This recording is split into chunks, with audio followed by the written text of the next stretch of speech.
स्वागत है हमारे लखनऊ मंच न्यूज 24/7 हिंदी समाचार पत्र एवं न्यूज चैनल में।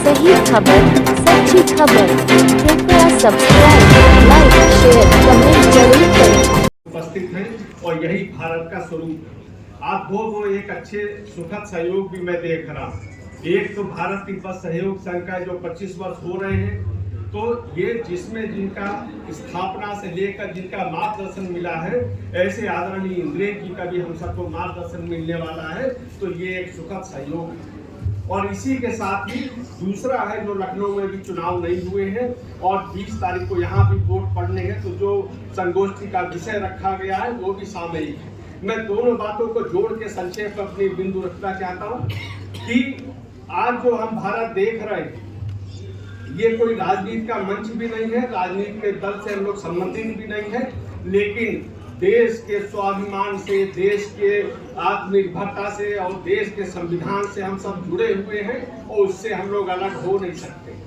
अब अधिकार और कर्तव्य आपके विषय संगोष्ठी के विषय में भी है। अधिकार और कर्तव्य दोनों हम लोगों को संविधान ने दिए हैं और इन दोनों का हमको पालन भी करना है। अगर जो व्यक्ति केवल अधिकार की बात करता है, तो मैं समझता हूँ कि नैतिक रूप से भी और संविधान की दृष्टि से भी ये इसका उल्लंघन है।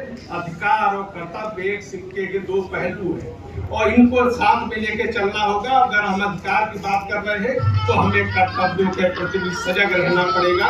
और ये चुनाव चल रहा है इस समय, तो इस समय हमारा जो पहला कर्तव्य है, जैसे हमारे पहले वक्ता ने कहा कि पहले मतदान फिर जलपान, तो ये हमारा कर्तव्य है। और जो इस कर्तव्य का पालन नहीं करता है, मैं समझता हूँ कि इसको अपने अधिकारों की बात करने का नैतिक और संवैधानिक अधिकार नहीं है। इसलिए इस कर्तव्य का पालन करें। और मैं मेरे मीडिया के साथी लोग यहाँ हैं, तो मैं एक बात और जोड़ना चाहता हूँ कि जो चुनाव के दिन जो यहाँ पर निशान लगता है, जिसके हाथ में निशान हो, ये गौरव की बात है, गर्व की बात है। और जिसके हाथ में निशान ना हो, ये शर्म की बात है। ये समाज में एक संदेश जाना चाहिए। और संदेश क्यों जाना चाहिए? कर्तव्य निभाने की आज हमारी बड़ी जिम्मेदारी। फिर मैं कह रहा हूँ, राजनीति में कोई बात नहीं करना चाहता। भारत तिब्बत सहयोग स्थापना को जो इंद्रेश जी का मार्गदर्शन है, उस पर हम लोग अमल कर रहे हैं। और ये स्वतंत्र तिब्बत की स्थापना होगी कैसे? चीन के चंगुल में है। चीन को जवाब देने के लिए एक मजबूत भारत की आवश्यकता है और डोकलाम में हमने करके दिखा दिया। ये आवश्यकता आज है। तो भारत आत्मनिर्भर होगा कैसे? भारत स्वाभिमानी होगा, ये कैसे होगा? तो जो आज विश्व गुरु की जो एक यात्रा चल रही है, इस यात्रा में हम आप क्या कर रहे हैं? ये भारत को आत्मनिर्भर बनाने के लिए हम आप क्या कर रहे हैं? सरकारें आएंगी जाएंगी, लेकिन जैसे जो आज हम पहले हमारे पास रक्षा सामग्री हथियार खरीदने के बताया जाता था, पैसे नहीं।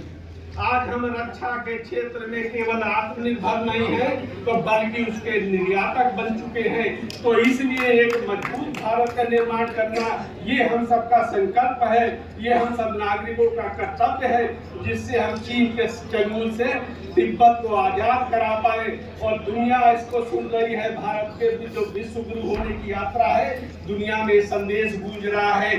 संयुक्त राष्ट्र संघ में संदेश गूंजा है कि भारत युद्ध का नहीं, बुद्ध का देश है। तो ये बात हम सबको समझनी पड़ेगी, दुनिया को समझानी पड़ेगी। और इसीलिए मैं केवल आपसे आह्वान करने आया हूँ कि मतदान हमारा एक राष्ट्रीय कर्तव्य है, संवैधानिक कर्तव्य है।